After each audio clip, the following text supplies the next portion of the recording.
Everyone on Twitter is dumb. Welcome to I Hope You Suffer. Yeah. Man. Yeah.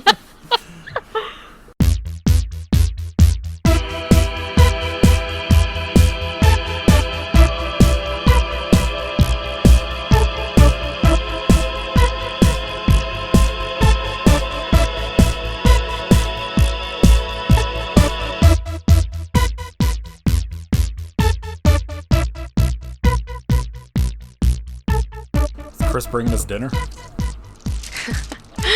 Nathan said, is Chris bringing us dinner? Yeah. Sweet.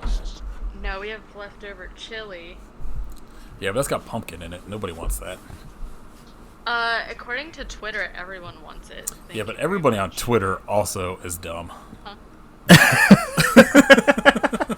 Really good time to hop back on. I'm just gonna that's how I'm starting this episode. Just Like, yes, but everyone on Twitter is dumb. goodness. Welcome to episode 71 of I Hope You Suffer. My name is Nathan. I'm Kit. I'm Katie. This week I have no notes, thankfully.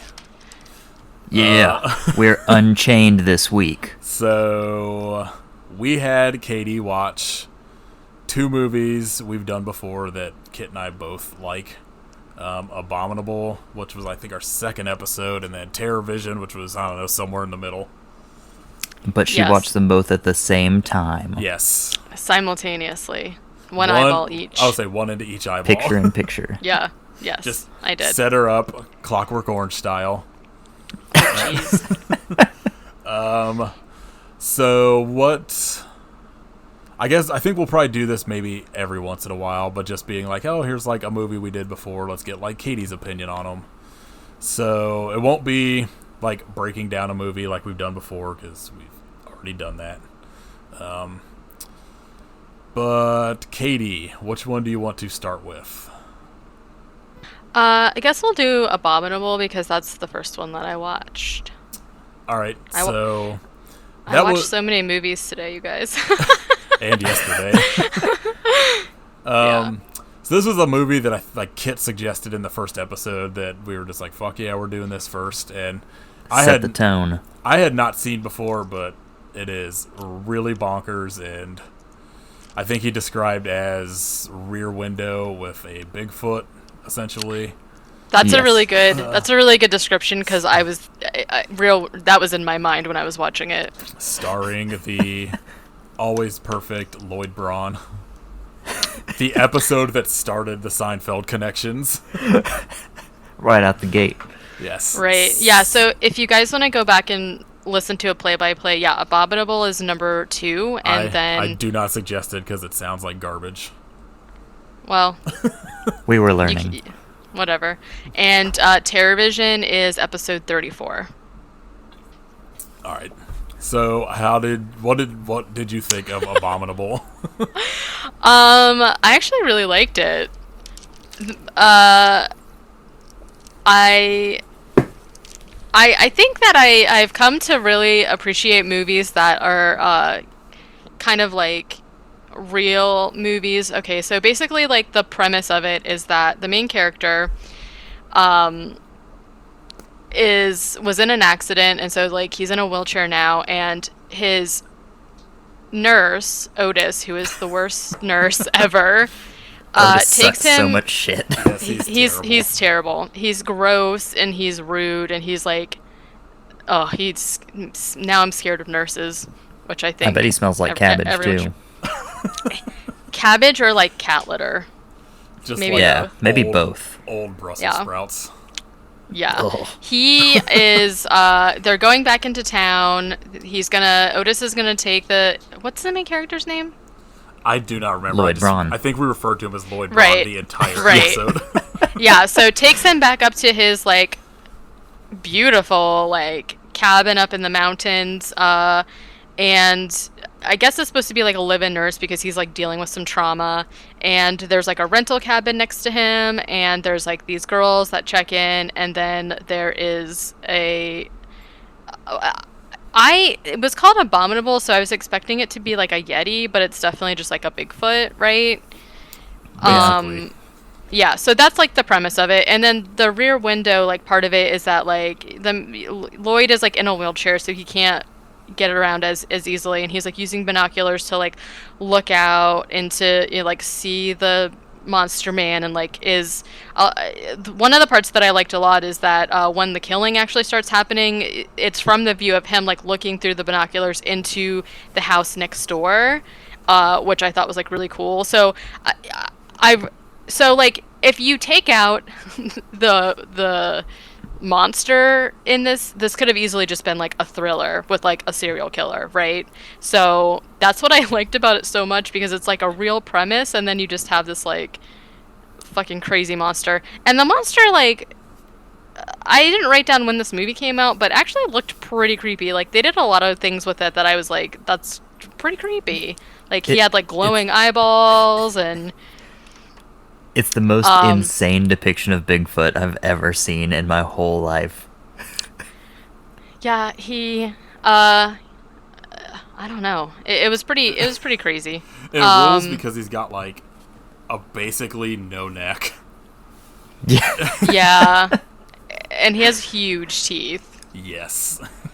And like the most extendable mandible in history.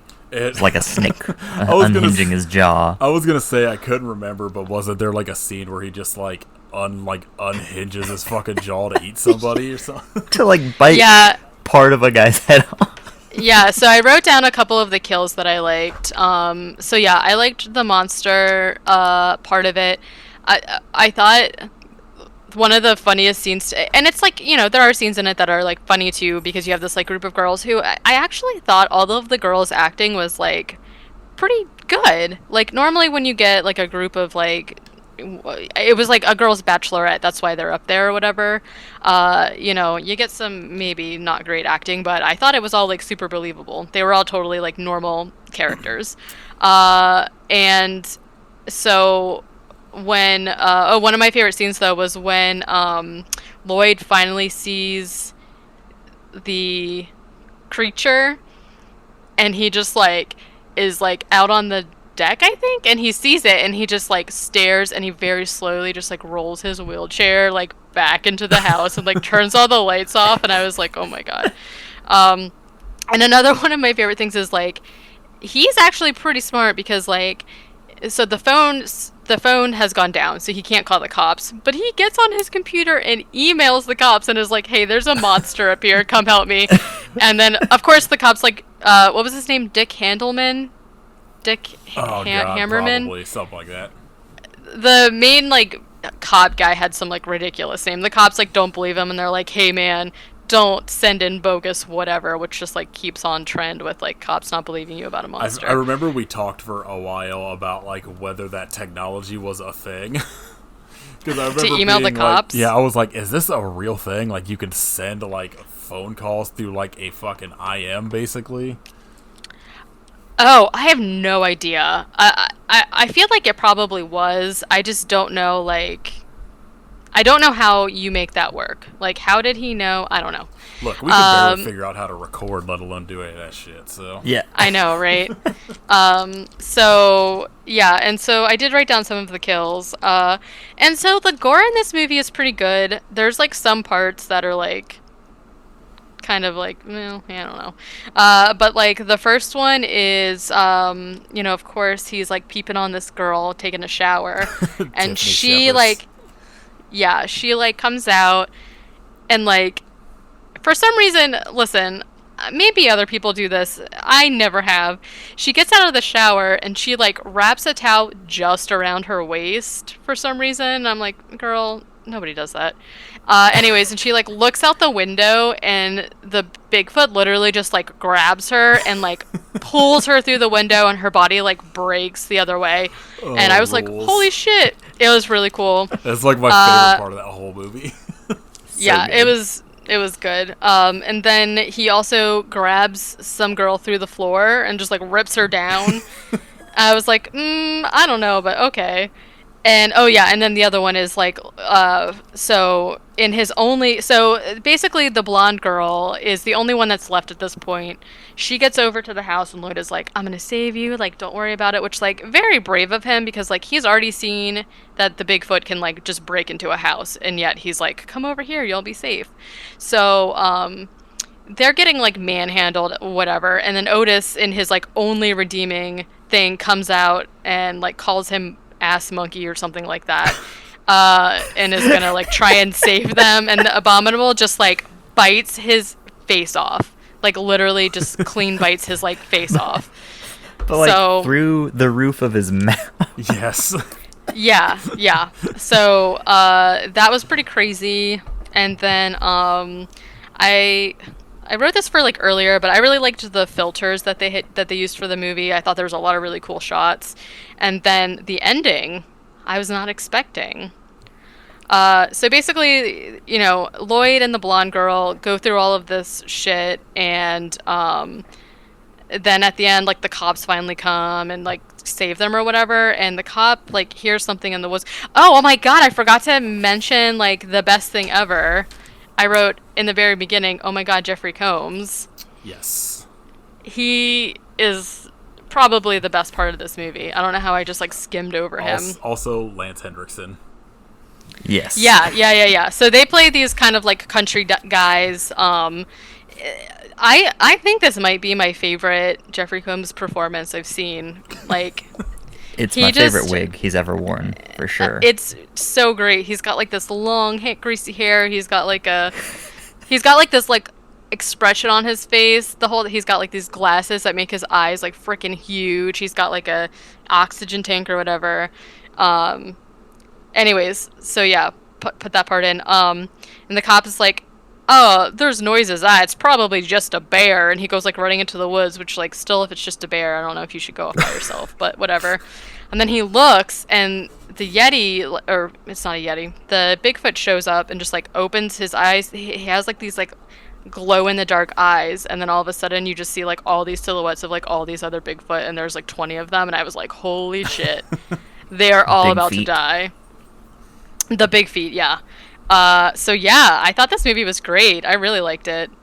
I don't really have any like bad things to say about it, actually. Yeah, it's good. Thinking about it. I feel like this was one of those ones that was like a good starting point because it's not like we started on something like Chopping Mall or TerrorVision that like it's kind of like a classic. It was a movie that I'd never even heard of until Kip brought it up, but it's also like pretty good. Yeah, and again, I feel like I know I say this a lot, but this is sort of like when I think about I Hope You Suffer. This is like the sort of movie, because I don't know. I feel like it probably didn't do well. Yeah, I think it was a straight to video. Yeah, probably thing, or like a sci-fi original. Oh. I think it was probably one of those movies that was probably straight to home video, but maybe had like a couple screenings, like a premiere or something somewhere. Right, and now it's like impossible to find online because there's like an animated Abominable movie. Yes, and it comes up with like every version of like Abominable, Abomination, whatever. Like the entire first episode we did, I kept calling. We're doing Abomination next week. Okay, so this came out in 2006. Yeah. Yes. Yeah. I googled Abominable Jeffrey Combs. Yeah, so 2006. Yeah, I don't know. This was good. I liked it. I do recommend it. I like the entire campfire scene in there. That's just like Lance Henriksen and Jeffrey Combs. Oh my god. Just like delivering bonkers fucking monologues and shit. Talking about some guy got like stuck to a rhino or an elephant or something, and then it just was like shitting on him, and Jeffrey Combs is just like losing his shit. Oh, Jeffrey Combs should just have like a 5-minute like scene in every movie. I agree. Also, those glasses. Yes. Like, I know that you guys like obviously I listened to the episode like when it first came out, but I don't remember anything about it. And you guys kind of like made a crack about him, but I didn't realize he was in the movie. So when I saw him, it's like pretty much like the first thing that happens. I was like, oh my god. So it was like a little treat for me. He should have got an Oscar, is all I'm saying. Yes. Recording this on the day that everybody is super angry that horror movies aren't getting Oscar nominations as if they ever do. Yeah. I'm not. I am extremely over all of the Oscar talk, so. Yeah, like and you know what? Twitter's Like, today. I'm sure. Yeah, hence why everyone on Twitter is dumb. Oh no, you said that because I posted a picture of this delightful pumpkin chili that I made, and you are a hater. Oh. I mean, yes, but. Chris definitely overheard us talking about that, and he just liked it as I said that. That is hilarious. he is not here, by the way, but he just liked it, and he doesn't really ever go on Twitter. So, I was saying, I obviously Oscars and all those award shows have some kind of impact on whatever this. I don't follow them at all, so I don't really have anything to say about it except for like saying I don't care about it. Like I get that it's important on some level to have like lesser known or I don't know. I guess people feel like horror movies are marginalized, so like I don't know. I think we can all agree that Joker is the best movie that's ever been made, so it needs all of the awards. I hate you. I haven't even seen it. I don't want to, so. It's fine. That's what it looks, it's whatever. It looks mediocre to me. Yes. But you know Joaquin Phoenix is going to get Best Actor, and that's the only award it's going to win. And then Once Upon a Time in Hollywood's going to get Best Picture. Parasite I still will want get to see like that. Best Screenplay or something because they're going to give it like some generic award instead of like they did with Get Out. And then everything else will just be garbage because Hollywood is garbage. Yeah. Yep. Hard agree. Everybody knows that Boar should have gotten all of the awards this year. Backed. Stamp of approval, 100%. Also, 3 from Hell. Get out of here. Get out of here.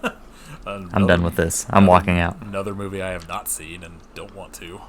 No. Which I will think end up watching it at some point, probably.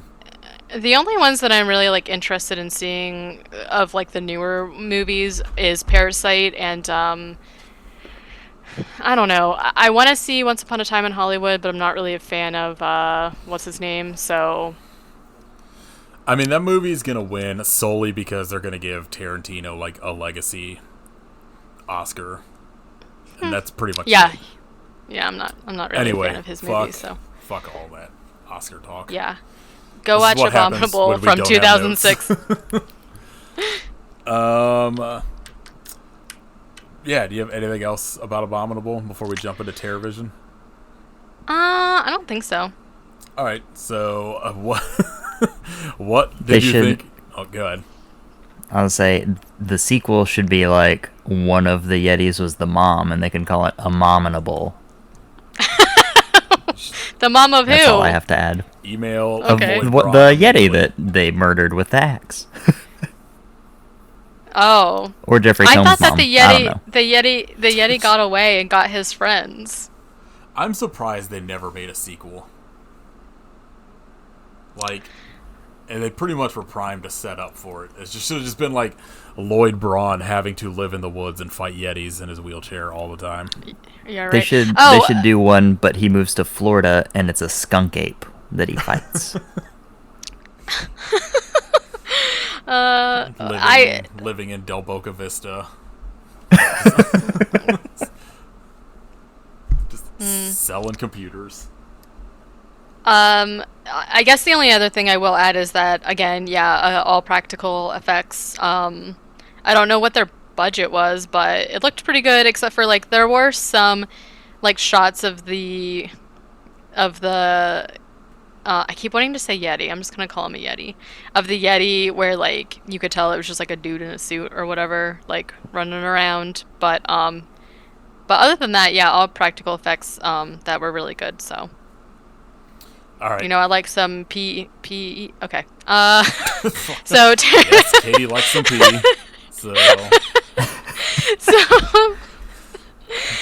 So TerrorVision. Yeah, again, that was episode 34. Came out in 1986? Question mark. Yeah, something. Like that. I feel like this movie was zany, if I can bring back that term. I sort of felt like I knew what I was getting into, having seen at this point like Society and things like that. Because wow, so the plot of TerrorVision is there's like a family and they're just zany. You've got like old conspiracy theory grandpa who is like trying to watch porn with his grandson, and like the parents have decided to be swingers, and their house is like insane. There's just like naked paintings everywhere of their like swinger dome, or no, pleasure dome is what they were calling it. They have like a huge indoor pool. So anyways, dome. Yeah, there's like different, the rooms are different kind of pleasure things. And so the dad like gets this newfangled like satellite TV that has like a huge control box or whatever, and then like something crazy happens and it gets like infected with like space trash or whatever. And so this like monster, as they do. Right, I mean, it happens. This monster can travel through the TV and decides that he's going to eat people. That's like the very glossing over of the plot. And so, you know, it's a creature movie. It takes place in the 80s. I have to say the daughter's boyfriend, OD, was my favorite character. He was like this crazy like metalhead guy. He's so good. Hey, and little dude, you listen to metal? Kiss the boot. Yeah, and you know what? I don't remember the episode that well, but that's one thing that I remember you guys saying. So that made me laugh. And I loved the sister. She's wearing like a pretty quintessential like Madonna look with like her crazy hair, and it's like 12 different colors, and she's got like her tutu. And the son, Sherman, is like. I just. Real quick, the other best line of this movie is when they come back, and Sherman's like losing his mind, and he's just like, "Oh, you got pills, little pill freak? So you got those blue ones or whatever?" Yeah, what color are they? Blue. So yeah, so. I guess I didn't really take as many notes on this because I was like doing other things, but the things that stood out to me was so when the parents go out to swing, Grandpa and Sherman are watching this monster movie show, and the hostess is a Medusa. Hold on. Kit, do your Medusa. Come on. Who is like obviously a rip of Elvira, but like very, very, very over the top, and then turns out to be some kind of like Brooklyn lady. And they're like, we found this monster, you need to like come to our house, and she's just like, oh no, I'm not gonna do that. And then they're like, we're having a party, and she's like, okay, and she like shows up at their house, which is like really crazy. But like so yeah, you know, this is another movie where we have lots of goo happens. So basically, the monster, I don't even know like how to describe it. It's like a goopy, again, it's like that weird like flesh tone sort of like thing, and it's like really gooey. It's like so sticky, and it has like a huge eyeball and like a tentacle eyeball and like a bunch of mouths, and it can like sort of talk. And it like eats people, like it, you know, ingests them, but then can also like uses. Was he morphing, or was he using their skin to like pretend like they were still alive? I don't know. I figured it was like a thing situation where he can just kind of like morph into them.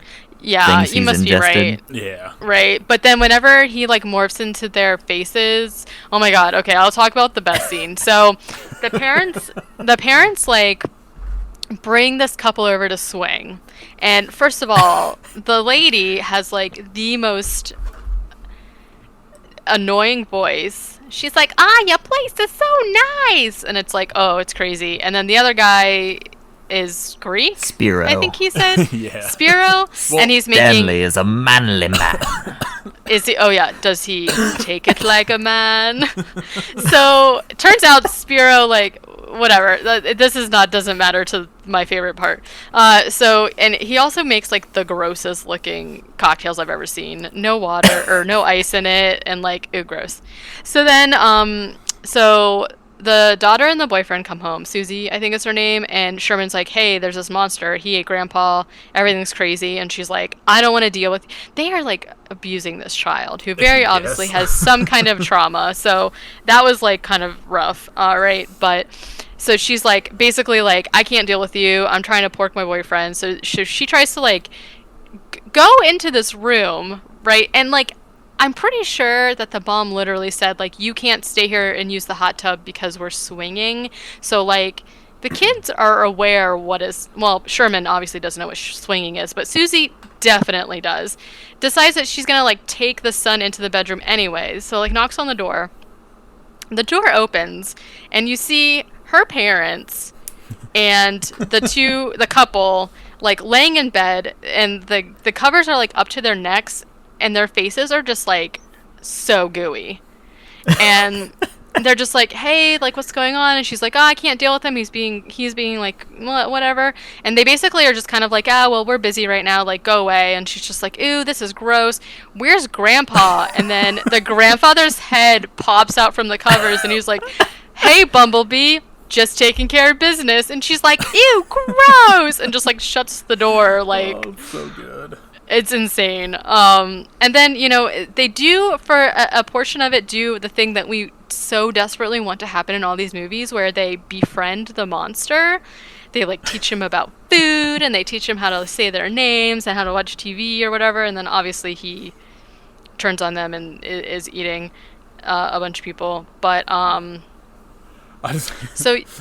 like how they play a music, and, like, DB's just like, that's not music, this is my band. And he's like, starts playing it for me. He's like, this dude likes metal. And then he just, like, breaks the speaker.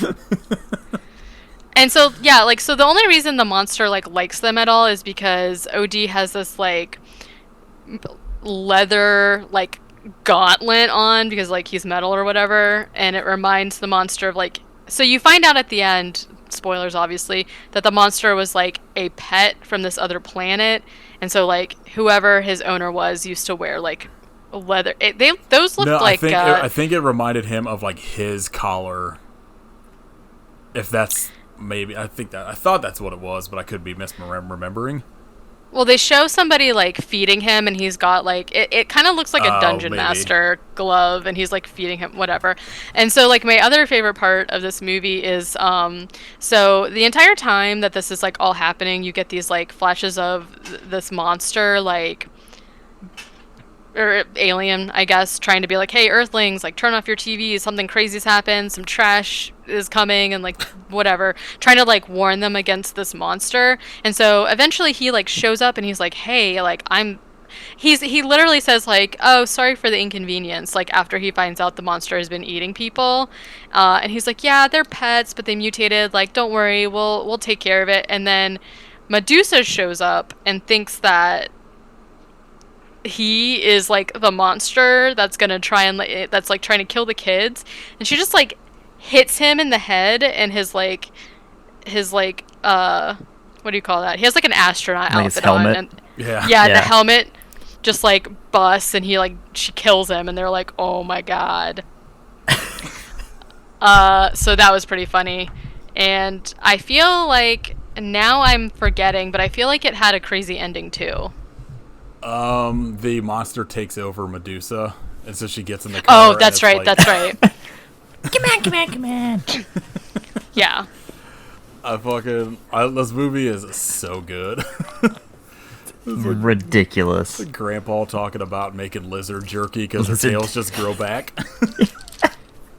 Yeah, and trying to offer it to OD, and he's just like, I love that OD just walks into the living room where they're watching TV and is just playing guitar, like air guitar to himself, like in front of them, like it's totally normal. Yeah, he like turns on the TV and it's just like a commercial or like the guy talking or whatever, and he's just like, yeah, like he's listening to a music video or something. It's pretty funny. That's so good. So yeah, obviously this one is a lot kookier, and the plot is like really out there, but I did like it, and it has like its own like little theme song about TerrorVision. Yes. So that's always a nice bonus when that kind of stuff happens. Did you recognize the daughter at all? I felt like she looked familiar, but she had so much makeup on that I don't really... She is one of the princesses in Bill and Ted. Oh. She's done like a bunch of other stuff I can't remember like right offhand, but that's the one thing I specifically know her from. Yeah, you know what? I bet she's also in Matlock. Well, who isn't?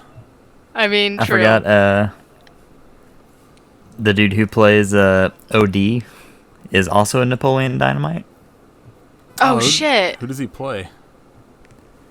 He's Uncle Rico. Oh, for real? Yeah. That's crazy. That is insane. Napoleon Dynamite is the new Seinfeld. No, It's gonna be I feel like Napoleon Dynamite connections all the time. That's gonna get like that'll be even harder than Seinfeld. There's like 8 people in that movie. It's been pretty easy so far. Yeah, for like 2 episodes. Yeah, right. And then, guys, I watched a third movie.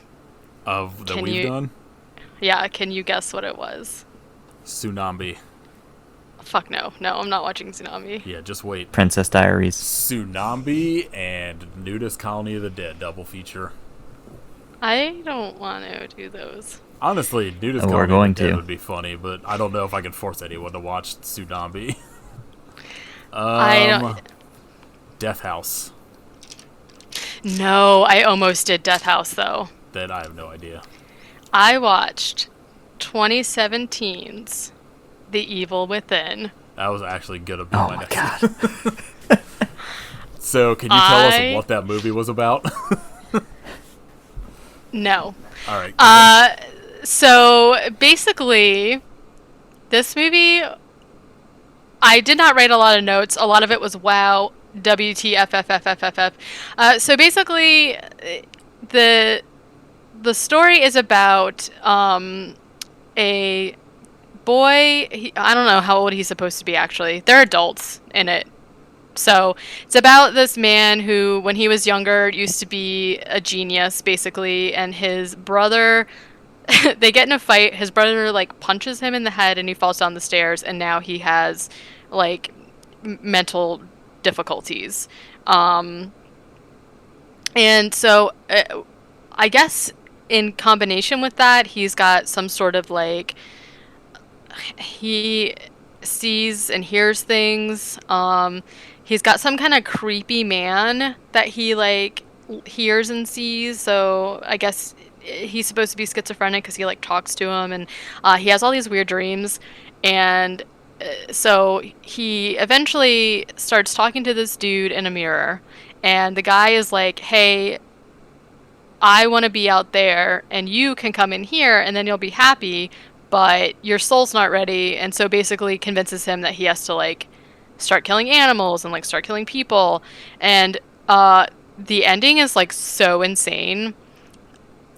Like, definition of a fever dream is what this movie is, because it's like, I don't know, it was crazy. I have to say, though, it was so obviously people in the movie are not very sensitive towards, like, whatever his disabilities are, and, you know, they're pretty much like a lot of the movies we do, there was a lot of it for me that was like kind of hard to get through with like some of the things that they said and like the words that they chose to use, obviously. But like, I have managed to start 2 podcasts where I have to hear the R word constantly somehow. Yeah, and you know what? To be totally like, there are a lot of parts like, it's 2020 now, and a lot of people still use that word normally. Like, it's totally cool. Like, it's normal to say. So I think it just, I don't know. I don't think it's going to go away, obviously. But they said some pretty derogatory things in this movie, too. And, like, that was kind of the point of it. So, like, I get it. But some of it can be a little hard to sit through because, like, whatever. Yeah, because it's, from what I remember, I'm never watching this movie again. There's a lot of it is, like, self-hate type stuff, from what I remember. Yeah, I think that it's like this like inner man is basically saying like, oh, they think that you're trying to convince the main character that everyone else thinks these terrible things about him. But then like his wife, or not his wife, his like girlfriend is sort of like, I don't know. It's kind of like on the fence about it, but I have to say actually that I liked the movie. Like, in the fact that I think they did a lot of like really, really impressive like I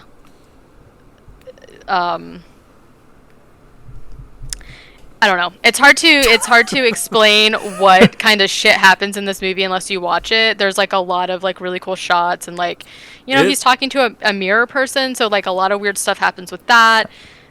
There's this whole like, the beginning of the movie is not good. I will say that. It's a movie that looks good because it was made by a millionaire over 15 years. Oh my god, that's right. Fueled entirely by cocaine. Yes, like, he had the money to make a movie, not by studio, but then like that was able to be like look good. It just like the story he chose is just so bad. Yeah, so, and it is a little confusing because like you have this narrative the whole time of the kid, but like, I don't know, it's really crazy. Some of the stuff that happens is like really insane. I don't really know, this is like not really a movie I would recommend for everybody to watch, but if you're into like, I don't know. It's a movie I think you should only watch just to be like, how do you waste $15 million in 15 years of your life or whatever it was? Yes. Yeah. It's a good like fascination watch. This is like, I think I said in the episode, this is a movie that I would watch the fuck out of a documentary about. Oh yeah. More than I would want to watch the movie. Yeah. It was crazy. It was really crazy. What about the scene when they go to like the restaurant with the animatronic band?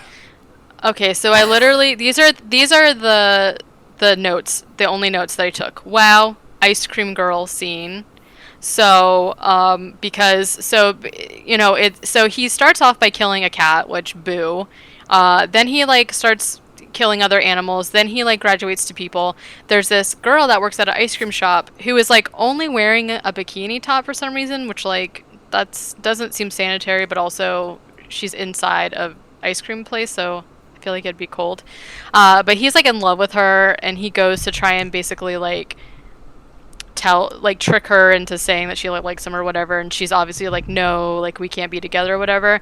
So then he decides that he's gonna kill her, and like she goes in the back of the ice cream, like in the back, and he's like on the ceiling somehow and does like a flip off the ceiling or something, and I'm like, how is he suddenly like agile enough to do that? That was just like freaking crazy to me.